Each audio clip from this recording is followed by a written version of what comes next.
We're going to take a look at how to create a topographical map using Vcarve Pro or Aspire. I am using Aspire, but most of the features that we are going to see here can be done in Vcarve Pro.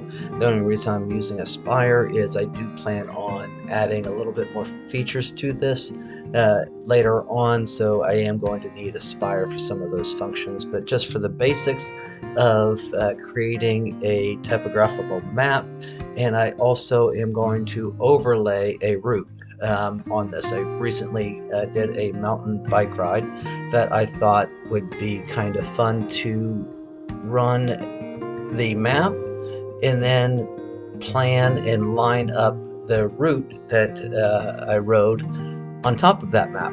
So we're going to jump right into it. I am first starting with a new version of Aspire. I'm going to just create a new file. The size is going to be 15 wide, 6 high, and I am going to carve this out of 1 1/2 inch thick Baltic birch, multi-layer plywood, which we should get some nice rings showing the height. So I'm going to go ahead and say OK to this. Now at this point, I jump out of Aspire and over to Terrain to STL. It is jhatch.com. Opens up to the map where I was able to zoom in and set the location and then the model details by creating a box, a scale factor.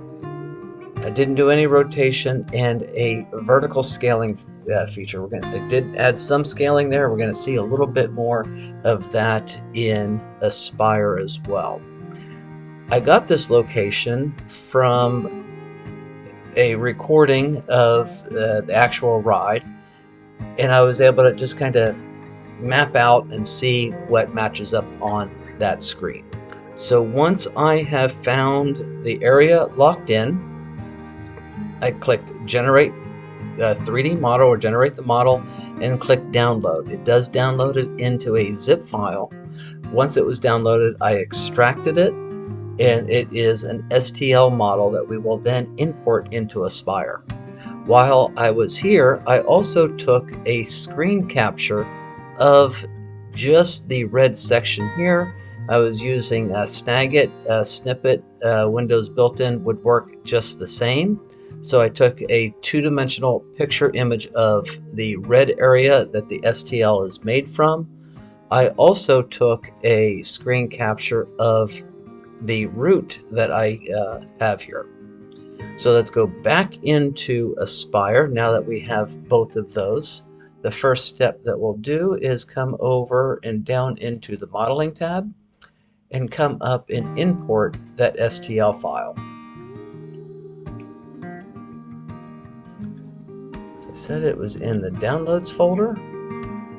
I unzip this, and there is the 3D model. Brought that in, and you think that there's a lot of height, but when you're working in as far as the globe goes, a little bit of height, big mountains don't show up that high, so this is why we have to scale the height just a little bit. We also were brought in as metrics. I'm going to do a divide by 25.4 and then hit equals, and then we see this total height is only 3/8 of an inch. And I also want to bring this height because I don't necessarily need all of that thickness there of that model. So I'm going to use this little slider bar here to just kind of scale that up and position that 3D model into that space. Once that incisors are all done, we'll go ahead and select OK. We will now have the 3D model of that. And I do want to scale this up to exaggerate some of the elevation change. To do so, in Aspire, if we double click on the component,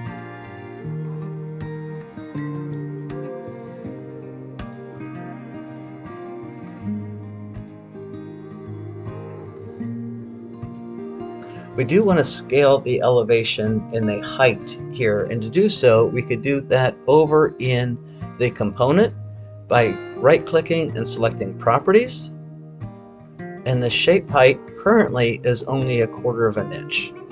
I do have 1.3 or 1.5 inches, so let's make this total height of 1 inch, leaving a 1/2 inch material left over. So I'm just going to bump that up to 1. And that is giving us the elevation change that in the mountains that we're able to see here now. So once that is done, I'm going to go ahead and close. Go back to our 2D view. The next step is to import those two-dimensional drawings. And to do that, we're going to jump over to the Drawing tab. Go to Import Bitmap.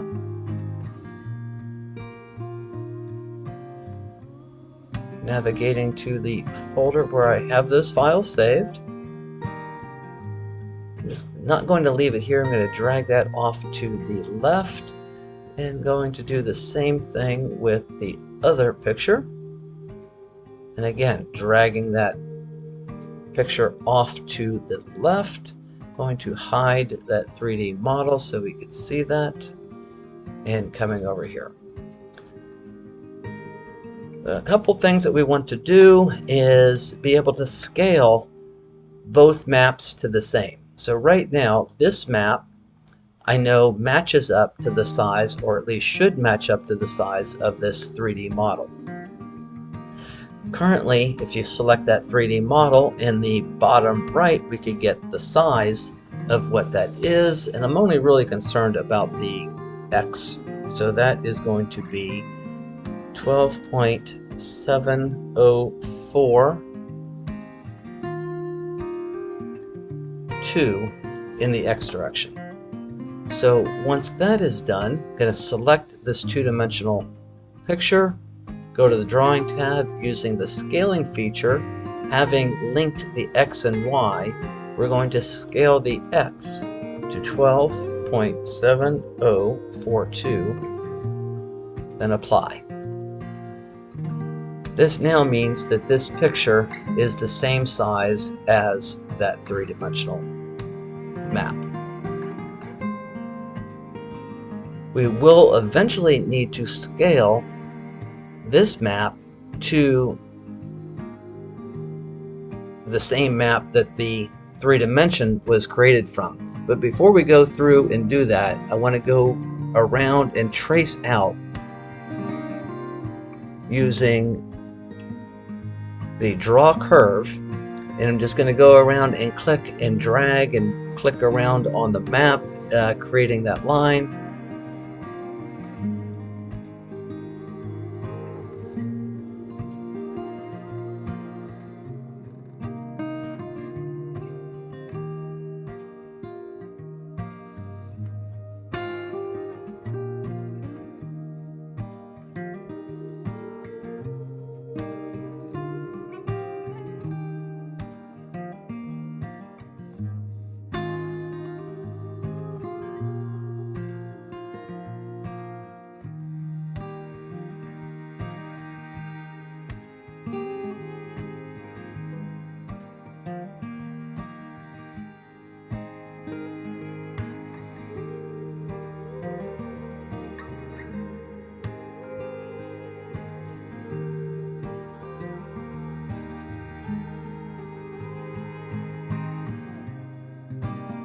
Okay, now that we have that created, we have the root, and just to help organize and keep that together, I'm going to select the different aspects of it, typing the letter G to group that together.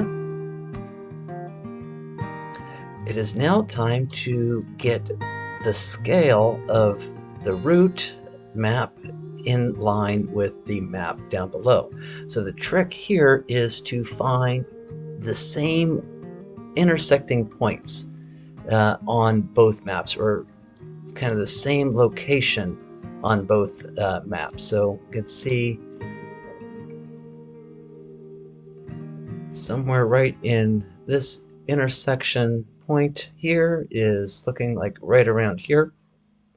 So I'm going to draw in a circle by zooming in and just sketching out a circle, not worried about the size. It's just a place for me to be able to get a center of a line.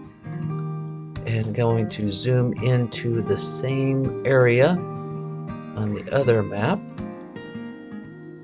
and sketch out a circle.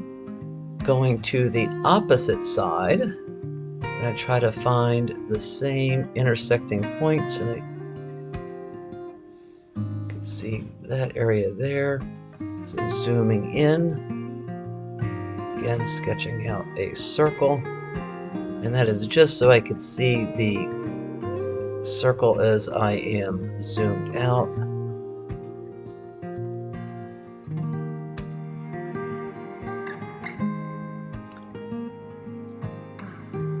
Now once we have that, I want to draw a line from the center of both circles on one map and a line to both circles on the opposite map.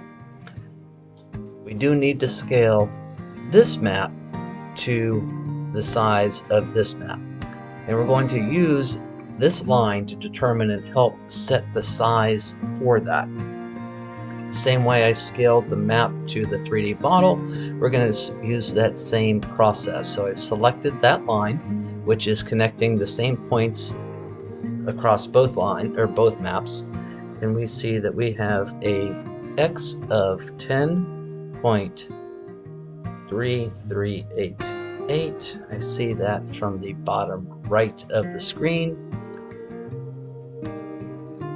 Now it is time to scale this map. Now we're going to do it slightly different, since I don't know the overall size may not be exactly the same. So to do this one, I'm going to select just the line, coming over to the set objects and setting the x value to be 10.3388. And I'm only doing this so I can get this percentage. So I'm going to sweep select that and do a Control-C to copy that value.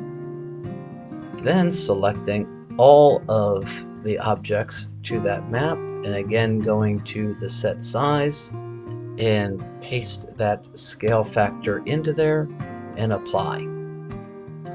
We now should have this map, or at least the features of that map, be the same features as the map below. And to now overlay that with everything selected here, I'm going to select it one more time so we can move it around. And we're able to snap from the center of one circle to the center of the other.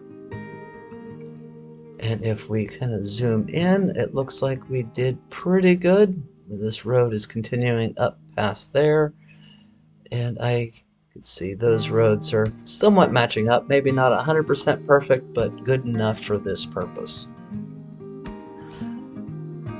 I now no longer need just that outside map, so I could either, select it, delete it, or just move it out of the way.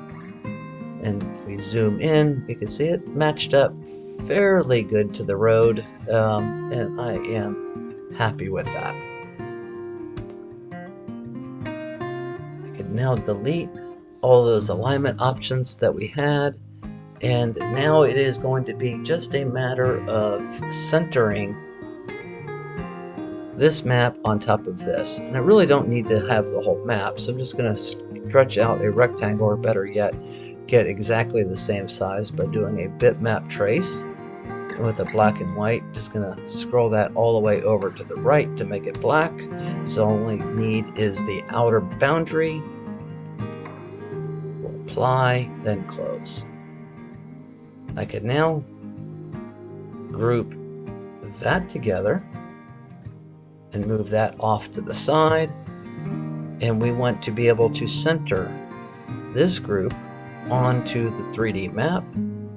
Holding the shift key down, I selected what I want to have moved first to the last selected object centering, using the line object, and center that on top of one another. And again, it's looking like it is matching up fairly well. The next step is I will probably just center that whole everything there on the job. And now it is just we're ready to create the cutting code. I'm first going to ungroup this section there so we can separate these lines. I'll first create the code for, or the toolpath for the 3 dimensions. This isn't necessarily a tutorial on 3D carving, so I would need to do a roughing, but we're not going to go through all of that process. We just want to see what it's going to look like, so I'm going to jump right to the finishing. This is the model within the material. So we have an 1.5 inch thick material, and the total model height is, roughly 1 inch, and you can see it's real close to 1 inch. So depending on how flat your material is, if it's real flat, we could just move it up to the top. But if you're cutting out of some lumber or something that might have a cup to it, you might need to sink that down a little bit. I'm cutting plywood, so I'm good just to move that right up to the top. So saying okay to that, I'm going to use the 1/8 inch ball nose. The machining limits is going to be the model itself, using a rastering toolpath, and we'll click calculate.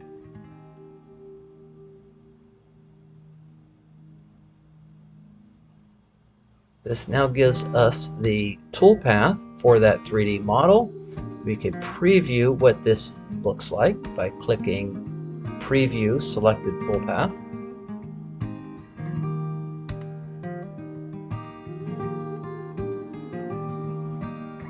It looks like it's going to be a fairly clean, smooth model. Our next step now is to create the overlay toolpath for the root vectors themselves. I haven't 100% determined if I'm going to use a router bit. I have some precision 32nd inch bits that I could cut this out, engrave with, or I might just use a laser to burn out the line. But anyway, we're going to see both methods. Going to come over to the 2D view, and I am going to create a profile toolpath, selecting the root that I want to have toolpath. The cutting depth, I'm just going to go 10/1000ths of an inch. I'm going to see a couple different ways of doing this. I have set up a 32nd inch or a 30,000ths diameter bit to represent either the actual cutter that I plan on using, or maybe the kerf of laser. Laser will probably be a little thinner than that. With that selected, to do conventional climb, doing on the line, so it really doesn't matter there. And coming straight down, I'm going to click toolpath. Now this would work if I plan on running the laser right across the top of it. It doesn't have any depth associated with it, but if I use the cutter, the toolpath is never touching this model. It is up off of the model quite a bit. So to correct that, going back into that 2D toolpath, and straight down at the bottom, there is this checkbox here that is able to project this 2-dimensional model onto the 3D model. So that is now going to push down into the model by that 10/1000ths of an inch. So I'm going to go ahead and calculate that. And we can now see that that 2-dimensional toolpath is following the contours of the 3D model. And we can better see that by previewing this toolpath. So we can see that outline there, and to better visualize what's going on, I'm going to come up to the top, and with the profile toolpath selected, I'm going to do a toolpath color and fill that in red. And we could now see that we have overlaid that 2-dimensional line over top of our 3-dimensional model.